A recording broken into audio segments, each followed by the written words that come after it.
지난주에 이어서 요한복음 19장 계속해서 말씀 나눠보겠습니다. 요한복음 19장 17절부터 오늘 30절까지 보도록 하겠습니다. 사도 요한을 통해서 우리에게 전해진 하나님의 계시의 말씀, 요한복음 총 1장부터 21장까지 중에 이제 거의 다 왔습니다. 19장 예수님 십자가에 못 박혀 운명하시는 내용인데 함께 읽고 은혜를 나누겠습니다.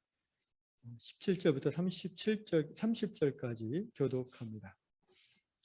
그들이 예수를 맡음에 예수께서 자기의 십자가를 지시고 해골, 히브리 말로 골고다이라 하는 곳에 나가시니 그들이 거기서 예수를 십자가에 못 박을새 다른 두 사람도 그와 함께 좌우편에 못 박으니 예수는 가운데에 있더라.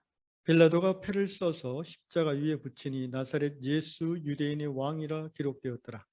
예수께서 못 박히신 곳이 성에서 가까운 고로 많은 유대인이 이 패를 읽는데 히브리와 로마와 헬라 말로 기록되었더라. 유대인의 대제사장들이 빌라도에게 이르되 유대인의 왕이라 쓰지 말고 자칭 유대인의 왕이라 쓰라 하니 빌라도가 대답하되 내가 쓸 것을 썼다 하니라.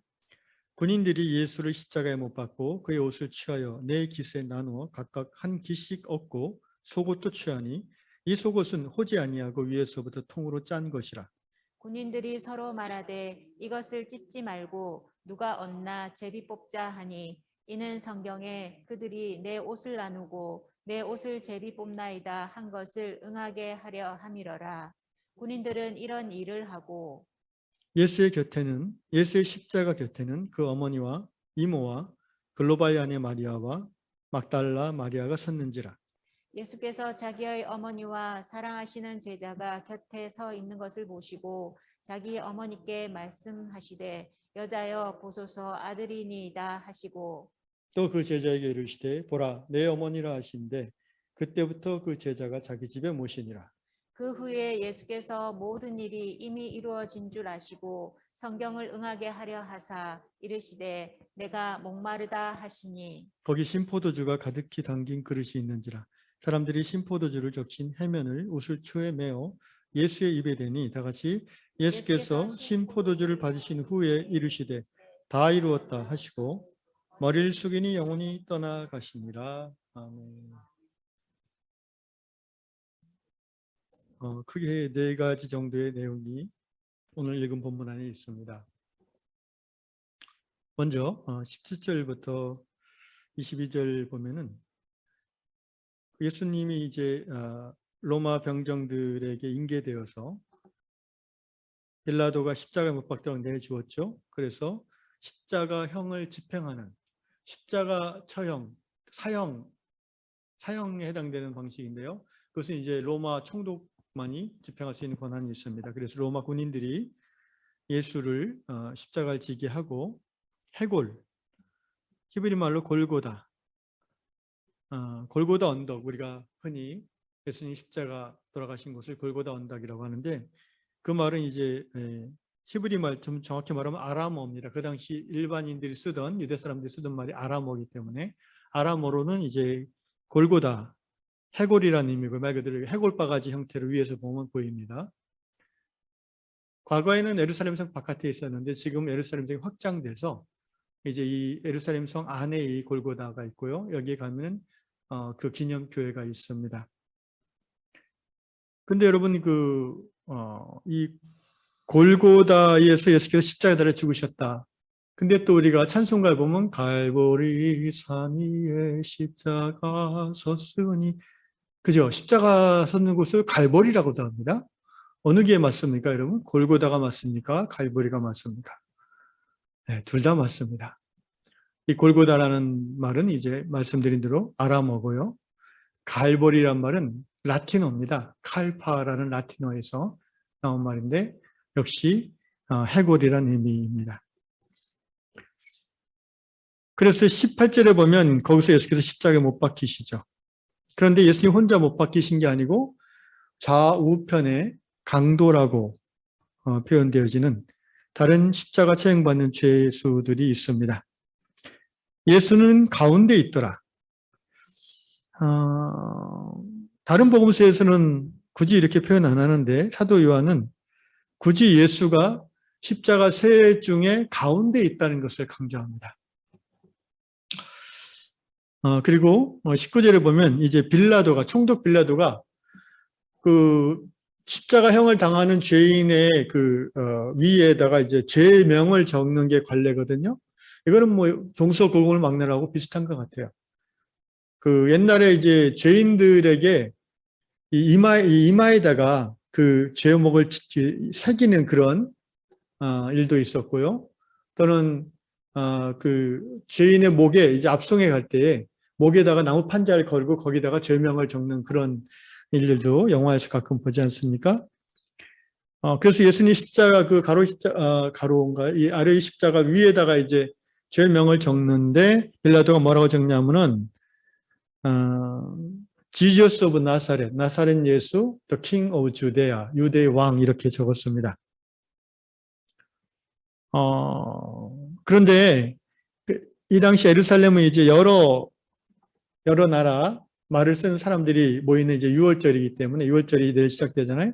그래서 그리스 말, 그다음에 로마 말, 히브리 말 이 세 가지로 나사렛 예수 유대인의 왕 이렇게 쓴 거예요.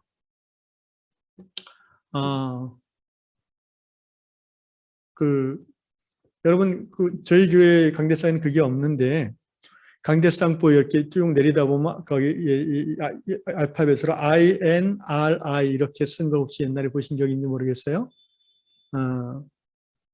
이 보통 뭐 INRI에서 이제 라틴어로 예수스 오브 나사렛 그다음에 루럴 오브 더 주데아 이런 의미로 영어로는 번역할 수 있는데 바로 이 말을 쓴 거예요. INRI가 라틴어 약자예요. 나사렛 예수 유대인의 왕. 예수님의 죄명을 이 강대상이 이렇게 왜 그렇게 할까요? 예, 바로 예수 십자가 죽으심을 기억하라는 의미죠. 그 죄명이 바로 여기서부터 나오는 것입니다. 근데 이제 21절에 보니까 유대인의 대제사장들이 예수님을 십자가에 못 박게 사주하고 충동질했던 이 악한 대제사장들이 로마 총독 빌라도에게 요청합니다. 유대인의 왕이라 쓰지 말고 자칭 유대인의 왕이라 써라. 그렇게 쓰게 하라. 왜 그렇게 요청했을까요? 여러분, 이 대제사장들이 예수님을 시기하고 질투해서 결국 로마 총독의 권력을 빌어서 처형하는 데 성공했지만 그 죄명이 유대인의 왕이라고 쓰니까 자기들도 유대인이거든요. 유대인들은 또 독특한 그 자존심이 있지 않습니까? 겉으로는 로마 총독의 권력에 굴복하지만 속으로는 로마 총독도 더러운 사람, 이방인 개와 같이 여긴다고 그랬잖아요. 이방인들을. 그러니까 이방인들이 자기네 유대인의 왕을 죽인다는 것을 사람들이 알아들을 것 같으니까 그 기분이 나쁜 거예요. 반면에 빌라도는 뭐라고 합니까? 내가 양보할 수 없다 이거는. 내가 그렇게 죄가 없다고 이 사람을 주장했고 놓아주려고 했는데 너희가 억지로 지금 죽이는 거 아니냐? 나는 더 이상 양보 못한다. 이 사람의 죄는 나사렛 예수 유대인의 왕 그대로다. 라고 양보를 안 해요. 한편으로 로마 총독인 빌라도는 유대인들에게 어떤 제시하는 거예요. 너희 왕이 여기 있지? 너희 왕은 내가 십자가에 달려 죽게 한다. 그러니까 너희 왕이라는 것이 별거 아니다. 까불지 마라. 이런 거죠. 이런 복합적인 심리를 마음에 숨긴 채 이제 서로의 요청을 얘기를 나누는 것입니다. 자, 23절부터 봅시다. 오늘 우리의 상식으로 잘 이해하기 어려운 내용인데요. 무슨 말입니까? 예수님의 옷을 나눠 가져요. 누가? 로마 군사들이 4명이서. 아무리 병사들이 월급이 적다 할지라도 뭐 부유한 사람들은 될 수 없겠지만 그 당시에도 아무리 가난해도 이 남이 입던 옷을 그것도 피 묻고 땀 묻고 막 온갖 오물이 묻은 옷일 텐데 그것도 옷이 하나니까 그거를 찢어가져요. 4개로. 여러분 우리라면 그렇게 할까요? 이거는 이 시대의 문화와 사회 상황을 이해 못하면 전혀 납득이 안 가는 사건들입니다. 다시 말하면 그 당시 옷은 굉장히 중요하고 비싼 물건이었어요. 일반 사람들은 옷 한두 벌 가지고 평생 살아요. 예수님은 그러니까 속옷 하나하고 겉옷 하나 걸치는데 그게 그 당시 일반 사람들의 보통 복장입니다. 남자들은 그래요. 단순하게 두 개 딱 걸치고 뭐 아래의 구분도 없어요. 그냥 포대기 같은 거 속에 걸치고 위로 겉옷 걸치는 거예요. 그 두 개가 전 재산인 사람도 있어요. 그래서 율법에 신명기 율법에 뭐라는 말이 있어요? 옷을 저당 잡힌다는 얘기가 나와요. 가난한 사람이 너무 먹고 살 게 없어 옷을 저당 잡히면은 그 저당 잡은 사람은 밤에는 그 옷을 잠깐 돌려주라 이런 얘기도 있어요. 왜? 그 가난한 사람이 밖에서 자다가 얼어 죽으니까. 곧 겉옷이란 건 뭐예요? 담요예요. 이부자리예요. 그래서 아무리 더럽혀진 옷이라 해도 이게 바로 팔면 돈이 되는 거예요. 그 로마 병사들의 그 한 끼 식사값이 나오는 거겠죠. 그래서 나눠 갖는 거예요. 근데 더 이해가 안 가는 거는 속옷도 나눠 가져요. 속옷. 이 속옷은 23절 끝에 보면 이 속옷은 호지 아니하고 위에서부터 통으로 짠 것이라. 보통 이렇게 속옷은요, 그 당시 속옷이 이렇게 따로 없어요. 그냥 천 같은 거를 이렇게 둘둘 이렇게 이 다리 사이에 껴서 이렇게 마는 거죠. 남자나 여자나 그렇게 하는 거죠. 여자들은 좀 더 이렇게 복잡하게 하죠, 많이. 그런데 예수님의 속옷은 그게 아니라 위에서부터 그냥 써서 이렇게 위하고 아래가 하나로 이어지는, 요새 말하면 뭐죠? 여성들이 그런 속옷이 있는 것 같은데 뭐가?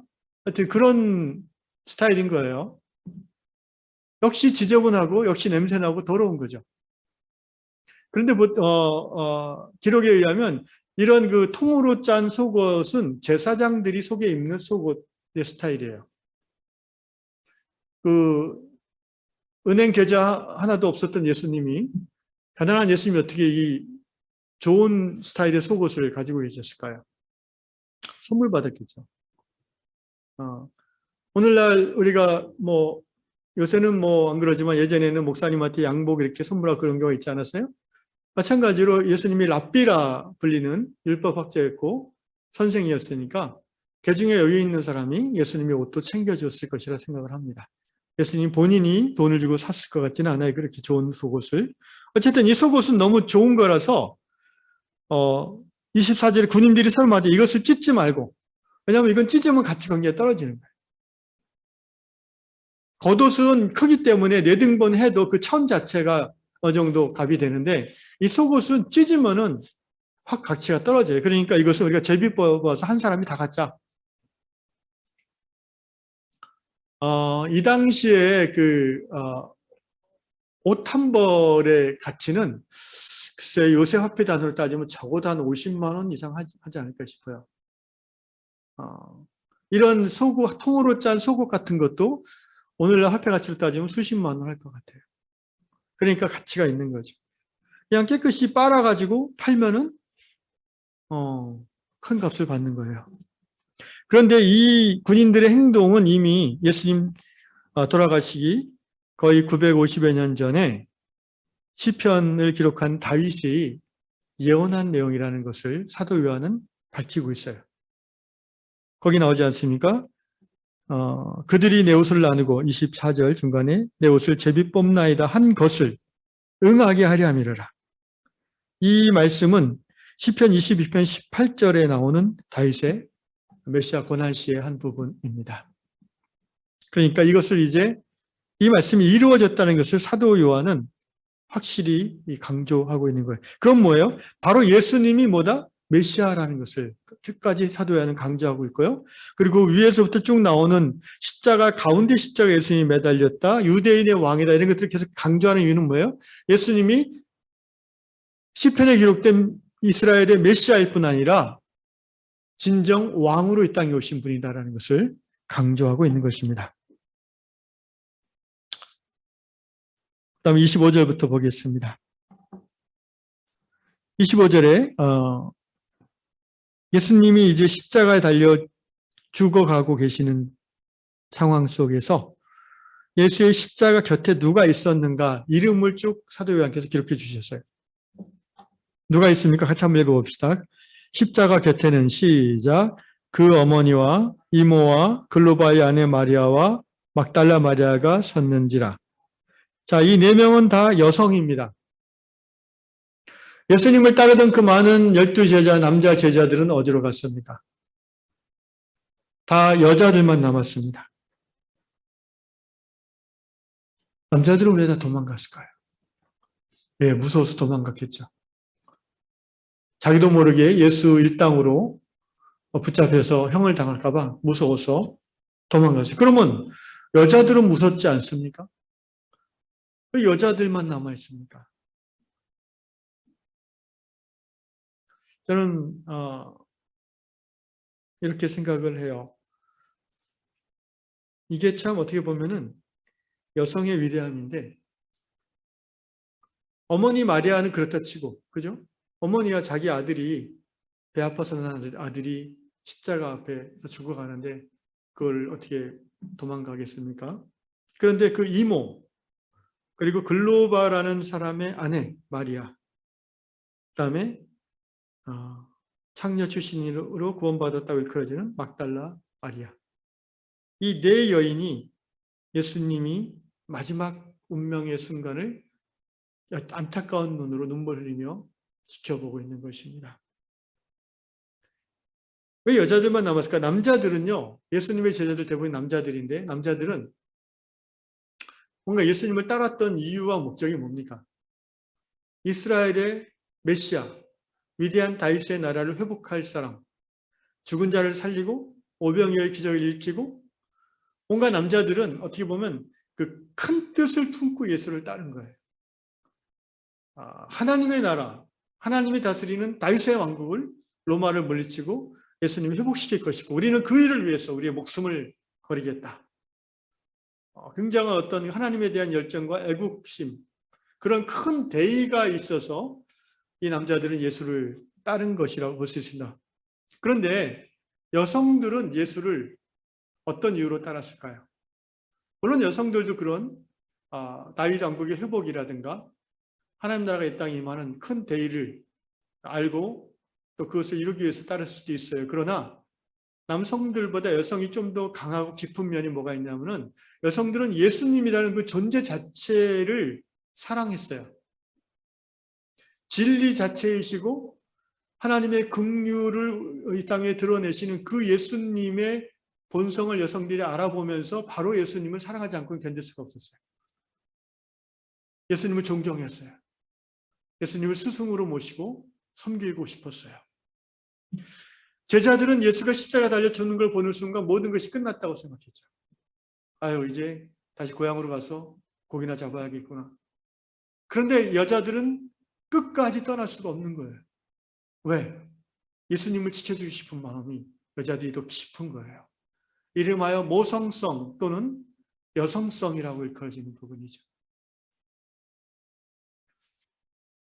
어떻게 보면 교회를 교회답게 하고 세상을 하나님 나라로 바꿔갈 수 있는 힘은 어떤 큰 뜻, 대의, 진리, 하나님 나라의 원리, 이런 것들도 필요하겠지만, 삶의 그 디테일한 영역 속에서 한 사람 한 사람을 보듬고 아픈 사람을 껴안고 외로운 사람을 다독여주면서 함께 가는 이 여성적 영성, 이것이 있어야지 이 땅에 하나님 나라 교회가 교회다워질 수 있다고 생각을 합니다.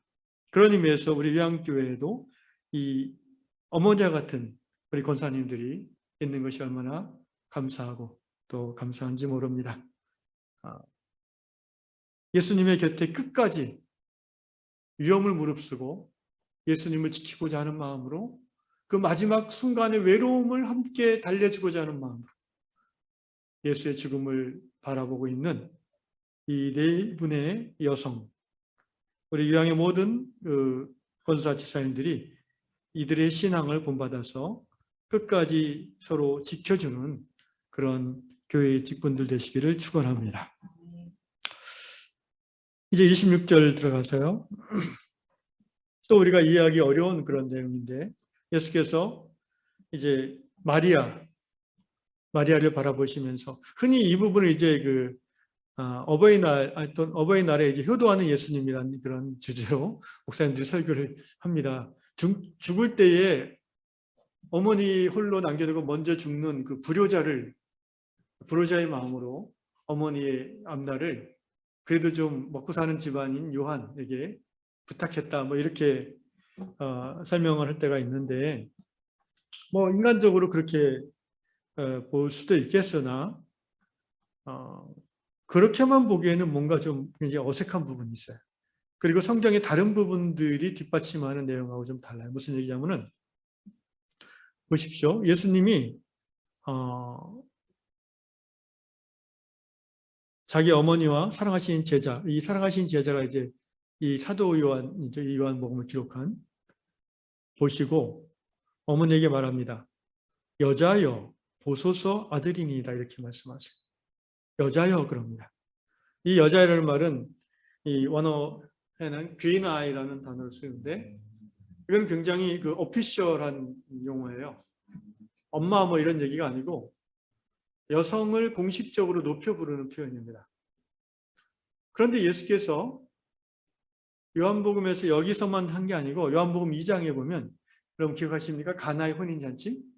거기 어머니 마리아가 그 혼인집에 어떤 그 연회를 책임지는 위치에 있어서 포도주가 떨어졌을 때 예수님과 제자들이 앉아있는데 와서 포도주가 떨어졌는데 어떻게 좀 해주세요 이렇게 요청했잖아요. 그때 예수가 뭐라고 했어요? 예수님이 어머니를 보고 귀나이 여자여 이랬어요. 이 일이 나와 무슨 상관이 있나이까? 내 때가 아직 이르지 아니하였나이다 라고 예수님은 거절했죠. 그때도 어머니, 엄마 이런 표현이 아니라 여인이요. 이게 우리 요새 말로 한다면 굳이 한다면 뭐 여사님 이 정도의 표현이 여사님. 프랑스 말에 이제 마드모아젤 이런 정도의 여성을 높여 부리는 공식적인 호칭이라고 볼 수 있습니다. 그렇게 예수님께서 마리아를 부르시면서 보소서 아들이니이다. This is your son. 그리고 그 제자 사도 요한에게는 보라, this is your mother. 너의 어머니다.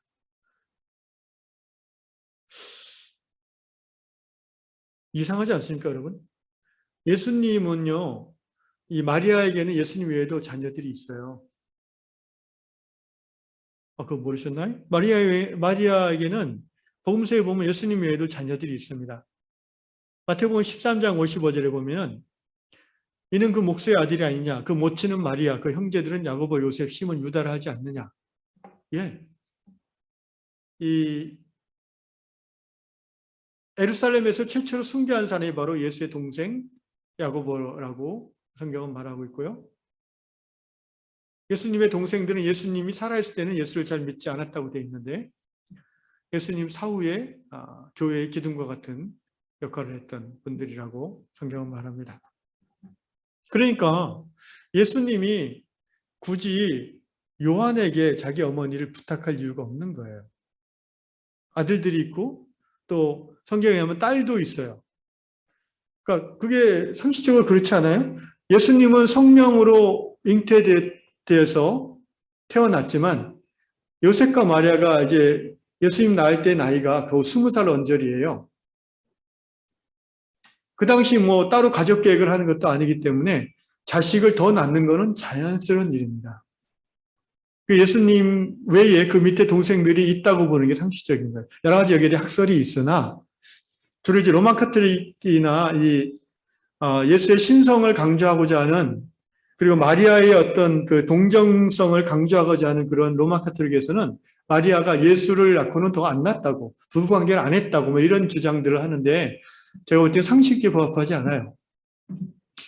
그 우리 입장에서 굳이 마리아의 동정성이나 신성을 우리가 굳이 강조할 필요도 없고요. 그래서 마리아는 예수를 낳고도 애를 더 많이 낳았다. 왜? 남편과 함께 사니까 당연히 애를 낳는 거죠.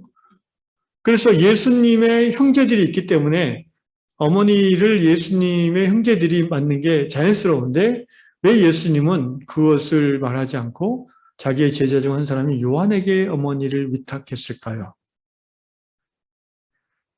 이것을 포함해서 이제 예수님께서 십자가상에서 몇 마디 말을 하시죠? 7마디 말을 합니다. 7마디 말. 그런데 이제 그 7마디 말을 한다는 자체가 우리는 그냥 가상칠언 해가지고 늘 고난주간에 듣던 말씀이기 때문에 그러려니 하는데 제가 이 본문을 이번 주에 다시 묵상해 보니까 좀 이상하다는 느낌을 받았어요. 뭐냐면은 자, 가상칠언 예수님 십자가 달리셨어요. 그때 이제 했던 첫 번째 말이 뭐예요? 아버지여 저희를 사하여 주옵소서.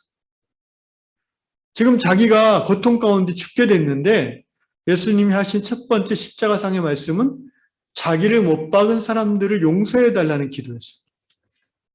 놀랍지 않습니까? 여러분, 저와 여러분 같으면 그럴 수 있겠습니까? 우리는 이 코로나로 목구멍만 아파도 만사가 귀찮고 누구를 배려한다는 것은 잘 생각 못 하잖아요.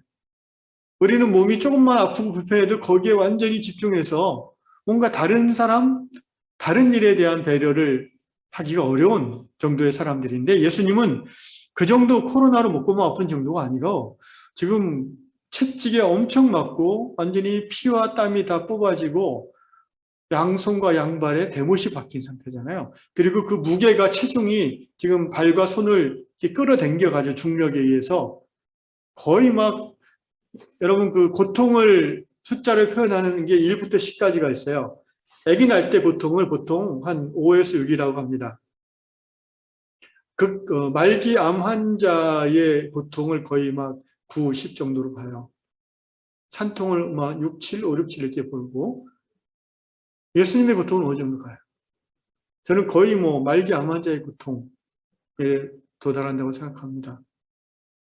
그런데 진통제를 쓰는 것도 아니고 이때에 그 엄청난 육체의 고통과 또 영적인 하나님과의 단절로 인한 충격과 아픔이 있죠. 그런 상황에서도 예수님은 아버지여 저들을 용서하여 주옵소서 말씀하시는 거예요. 두 번째 가상칠언이 뭡니까? 바로 우편강도. 당신의 나라에 이를 때 나를 기억하여 주옵소서. 우리가 정말 그 우편강도를 볼 때마다 마지막 5분 만에 구원받은 사람, 정말 운이 좋은 사람 그렇게 얘기하는데 꼭 그런 건 아니고요. 어쨌든 예수께서 두 번째 하신 말씀은 그거예요. 내가 오늘 나와 함께 낙원에 있으리라. 이것도 지금 예수님이 그 고급스러운 침대에 누워가지고 뭔가 진통제를 온몸에 맞고 통증을 좀 가라앉히면서 우아하게 임종하는 신간이 아니잖아요. 그럴 때라면 누가 자기 손을 잡고 주여 나를 용서하소서 그러면은 내가 너를 용서하노라. 내가 오늘 나한테 낙원에 있으리라. 말할 여유가 있지만 지금 십자가에 달려서 죽어가고 극도의 고통 가운데 있는데 자기 옆에 똑같이 달린 사람을 향해서 내가 오늘 나와 함께 낙원에 있을 것이다. 너는 구원받았다라고 얘기한다는 것은 정말 쉬운 일이 아닙니다. 어떻게 보면 굉장히 비상식적인 일이에요. 어떻게 인간이 그럴 수가 있어요. 세 번째 말이 바로 오늘 이 말이에요. 여자여 보소서 아들이니이다. 보라 내 어머니라. 이것도 나는 지금 아파 죽겠는데 어머니를 배려하고 사도 요한을 배려해서 하는 말이잖아요. 근데 단순히 어머니를 배려하고 효성으로서 이렇게 하는 게 아니라는 거예요. 여러분, 예수님은 지금 여기 이 십자가의 마지막 순간까지도 당신의 공적 사역을 감당하시는 거예요. 공적 사역 중에 뭘 감당하시죠, 지금 이게? 바로 예수 안에서 새로운 가족의 정의를 내려주시는 거예요. 우리는 보통 가족 그러면은 혈연으로 뭉쳐진 공동체를 생각합니다. 부모님, 자식, 아들, 딸, 형제. 그런데 예수께서 마태복음 13장에서 이렇게 말씀하시죠. 예수께서 우리에게 말씀하실 때 그 모친과 동생들이 예수께 말하려고 밖에 섰더니 한 사람이 예수께 여짜오되 보소서 당신의 모친과 동생들이 당신께 말하려고 밖에 섰나이다 하니 48절 말하던 사람에게 대답하여 가라사대 때 누가 내 모친이며 내 동생들이냐 하시고 손을 내밀어 제자들을 가리켜 가라사대 나의 모친과 나의 동생들을 보라. 누구든지 하늘에 계신 내 아버지의 뜻대로 하는 자가 내 형제요 자매요 모친이니라. 여러분 이 말씀의 연장선상에서 지금 예수님 십자가상에서 마지막 그리스도 안에서 영적 가족의 정의를 확인시켜 주시고 있다고 저는 생각을 합니다. 그러니까 예수님이 마리아에게 귀나이라는 공적 표현을 쓰는 거예요. 지금 공식적인 사역의 마지막 그 사역을 하고 계시는 거거든요. 귀나이.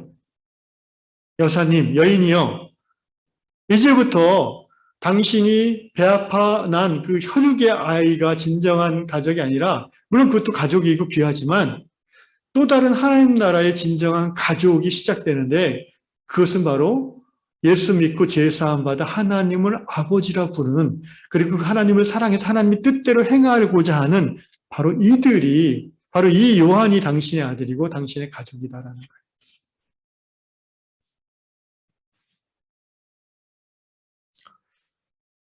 예수님은 십자가상에서 돌아가시는 그 마지막 6시간, 극도의 육체적 고통과 절망 속에서도 당신이 부르심 받은 그 사명을 끝까지 이루어 가고 계십니다.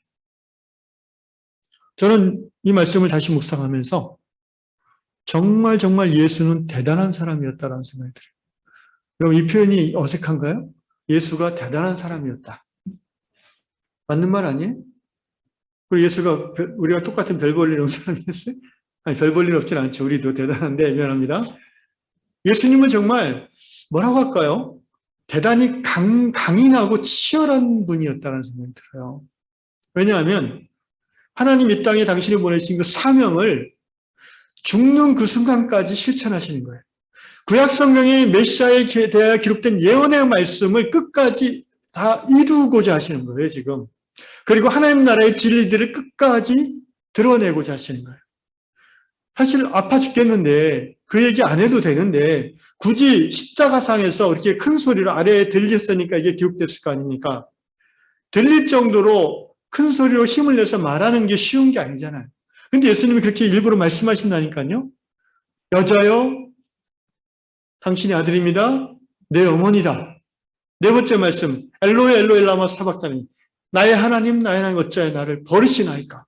하나님에 대해서 공적인 언어를 쓰죠. 역시 나의 하나님이라고, 아버지라고 안 하시고 나의 하나님이라고 하시죠. 그게 예수님께서 십자가상에서 하나님께 질문하는 거예요. 어찌하여 나를 버리시나이까. 거기에 대해서 하나님이 대답하지 않으셨어요. 예수님은 그 대답을 듣지 못했어요. 그러나 상관없어요. 다섯 번째 예수님의 십자가상의 말씀이 뭡니까? 내가 목마르다. 근데 여러분, 십자가상에서 누차 말씀드리지만 너무나 아프고 힘든데 왜 내가 목마르다 이렇게 얘기하세요? 이게 아래에 들릴 정도로 왜 얘기하세요? 이것이 공적인 사역의 마지막 순서라는 거예요. 예수님은 두 가지 의미에서 이렇게 실제로 이제 예수가 완전한 인간인 것을 드러내시는 거예요. 인간이니까 피가 다 빠지고 물이 새니까 목이 극도의 갈증이 오겠죠. 내가 목마르다. 타는 목마름이죠. 또 하나 영적으로 이것을 우리가 이렇게 해석할 수 있어요. 죄 없는 예수가 십자가에 달려 죽을 수밖에 없는 불의한 세상, 악이 관영한 세상, 그 세상을 보면서 예수는 영적으로 목마르다라고 하시는 거예요. 하나님의 의와 하나님의 공의가 갈급한 거예요. 그것이 이루어지는 것에 대한 갈급함을 내가 목마르다라고 표현하셨다고 생각해요. 오늘 우리 시대에도 동일하게 예수께서는 이 시대를 보면서 내가 목마르다라고 얘기하신다고 생각합니다. 이 시대의 어떤 부분을 보면 예수님의 목마름이 해갈되는 그런 삶의 모습들도 있을 수 있어요. 하나님의 공의가 실천되어지고 자비와 긍휼이 이루어지는 사회, 세상, 교회. 그런데 또 어떤 다른 교회 세상을 보면 예수님이 여전히 내가 목마르다라고 얘기할 수밖에 없는 불의하고 악한 구조 속에서 죽어가는 사람들. 그래서 예수님은 내가 목마르다라고 굳이 힘을 내서 고통 가운데 얘기하셨다라고 저는 생각을 하고요. 마지막으로 예수께서 여섯 번째 다 이루었다라고 하셨어요. 테텔레스타이. 다 이루었다. 사실은 이 말씀을 통해서 예수님은 사명을 다 이룬 거죠. 여기까지 그분의 사명이 이제는 마무리되는 거예요. 저는 예수님을 생각하면은 한 시인의 시가 생각이 나요. 그 윤동주 시인 아시죠? 예. 일제시대 때 하늘을 우러러 한 점 부끄러움이 없기를 서시라는 유명한 시가 우리 가운데 남겨졌죠. 그 윤동주님의 그분이 크리스찬이에요. 그 명동마을 문익환 목사님하고 같은 마을 친구잖아요. 이 윤동주님이 일제시대 때 이제 일본 동경유학 중에 동지사 대학인가요? 제가 또 거기 가봤었는데 윤동주 시비가 그 안에 있더라고요. 근데 이제 그 일본 형사에 잡혀가지고 감옥에서 생체 실험으로 대상으로 생체 실험 당하다가 죽었어요. 27살 때인가 젊은 나이에 정말. 근데 이분이 예수님의 십자가를 생각하면서 쓴 시가 있어요. 십자가라는 시입니다. 제가 잠깐 읽어드릴게요. 쫓아오던 햇빛인데 지금 교회당 꼭대기 십자가에 걸렸습니다. 첨탑이 저렇게도 높은데 어떻게 올라갈 수 있을까요?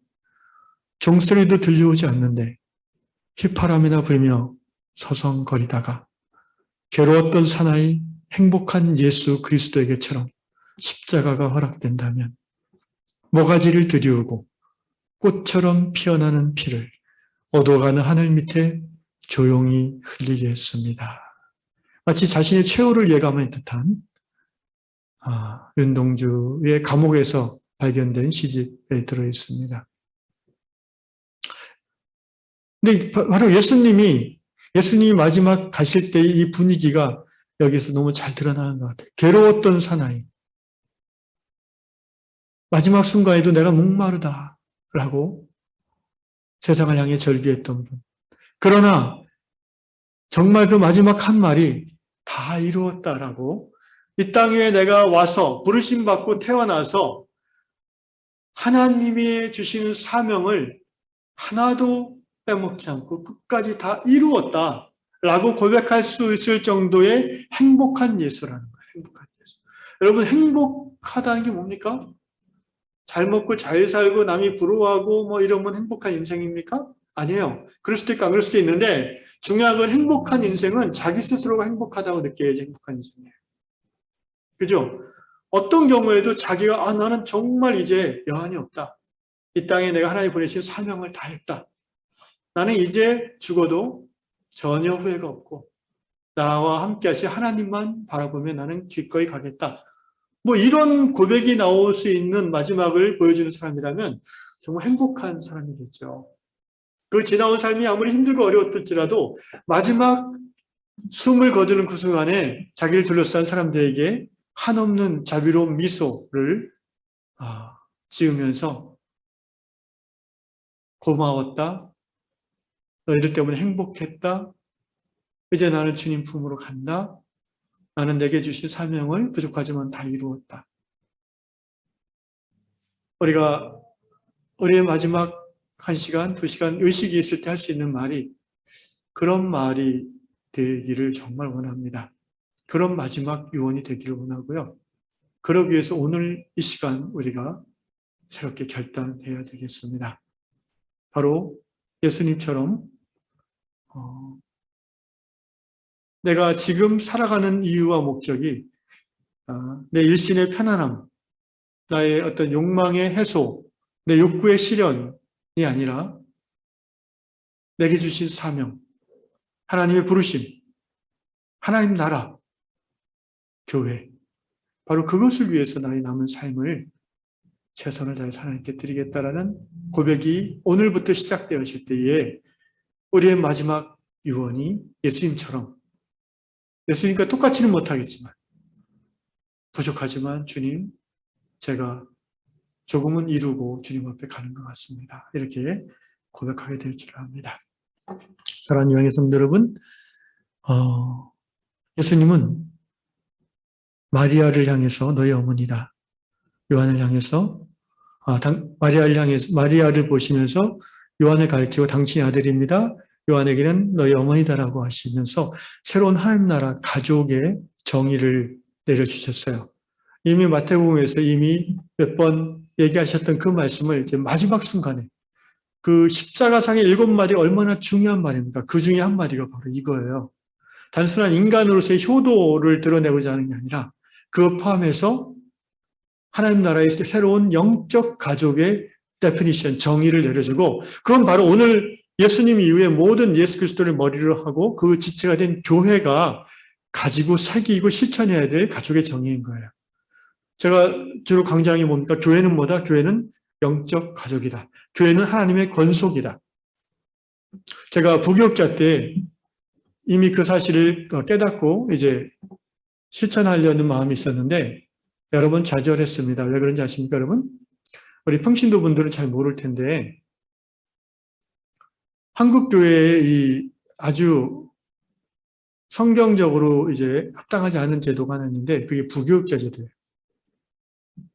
부목사, 전임전도사, 그 명칭 자체가 잘못됐다는 게 아니라 어떤 면에서 잘못됐냐면은, 자, 교회가 그리스도의 몸의 지체들이잖아요. 공동체잖아요. 그런데 제가 전임전도사나 부목사 할 때 저는 그 교회의 공동체의 멤버가 될 수 없었어요. 왜 그럴까요? 매년 당회에서 당신은 여기 있지 않아야 되겠어요. 그러면은 쫓겨나는 거예요. 뭐 이렇게 쫓겨날 만한 잘못을 해서 쫓겨날 수도 있지만, 여러분 그런 거 아세요? 아시잖아요. 예. 여러분 옛날 교회에 있을 때 거기 전도사나 부목사님을 우리 가족이야. 우리 교회의 영원한 멤버야라고 생각하십니까? 아니죠. 좀 있으면 갈 사람이야. 정주면 안 돼. 그래도 어떤 교회는요, 큰 교회들은 부목사님이 한 교구를 오래 못 맡게 해요. 성도들하고 정든다고. 이상하지 않아요, 여러분? 교회가 왜 그러죠? 저는 부목사 때 그게 굉장히, 물론 부목사 때는 이제 체념했지만 전도사 때는 굉장히 그게 이상했어요. 이상하다. 성경이 말하는 교회는 예루살렘 교회를 보고 빌립보 교회를 보고 에베소 교회를 보면은 정말 예수 믿고 한 피 받아 한 몸 이룬 영적 가족들이고 심지어 혈연의 가족보다 더 가까운 사람들이고 끝까지 서로를 책임지는 가족들인데 왜 그 공동체에서 정말 중요한 역할을 하는 목사에게는 가족됨을 허락하지 않을까? 왜 공동체라고 하면서 구조적으로 부목사는 배제할까? 이상합니다. 제가 부목사 할 때 담임 목사님이 금요기도 때 한번 이런 설교하시더라고요.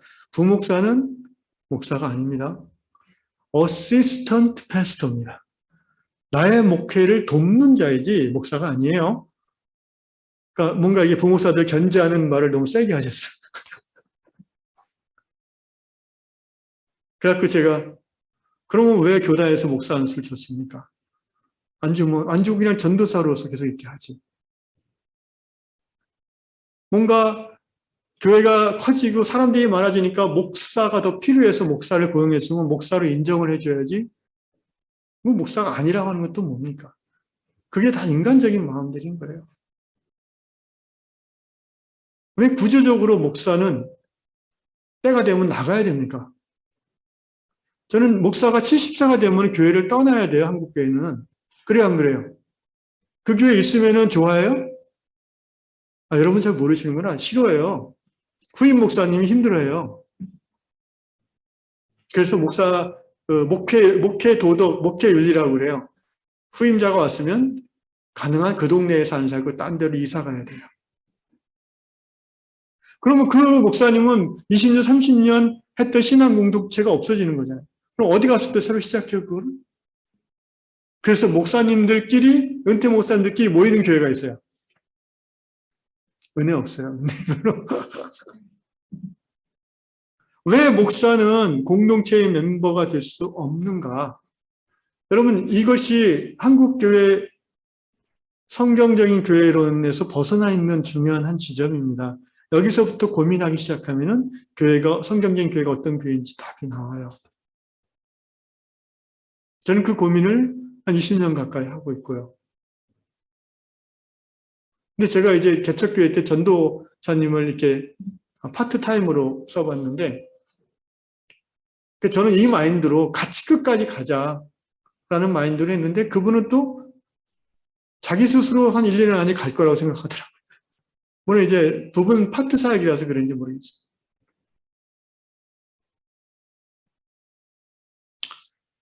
말씀을 정리하겠습니다. 하나님이 기뻐하시는 교회는 성경적인 교회입니다. 그리고 성경은 하나님 나라 가족의 새로운 정의를 새롭게 쓰고 있는데 그것은 바로 교회가 가족이라는 것입니다. 피를 나눈 형제들, 자매들 각자 일가를 이루고 흩어져 살면은 부모님 살아계실 때나 1년에 한두 번 만나고 부모님 가시면은 못 만나는 집도 많습니다. 그러나 아무리 공동체성이 약한 교회도 최소한 그 교회의 멤버들은 일주일에 한 번은 만납니다. 많이 만나면 2번, 3번도 만나요. 어떤 교회는 아예 한 동네에 같이 살면서 매일 봐요. 그래서 더 싫다고 그래요. 매일 보니까 너무 힘들다고.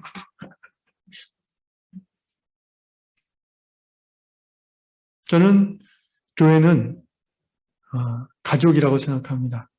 그리고 나이 들었다고 가족에서 나가라고 하고 뭐 이제 기간이 됐으니까 나가라고 그러고 뭐 이런 것은 사실은 교회의 본질과 좀 먼 한국교회의 모습이 아닌가 싶습니다. 우리 위안 공동체가 현재의 모습은 그렇지 못하지만 앞으로 3년, 5년, 10년 후에 공동체라는 개념에 있어서 정말 성령이 인도하시는 공동체, 영적인 가족들이 이루어지는 그런 교회로 나아갈 수 있게 되기를 주님의 이름으로 축원합니다.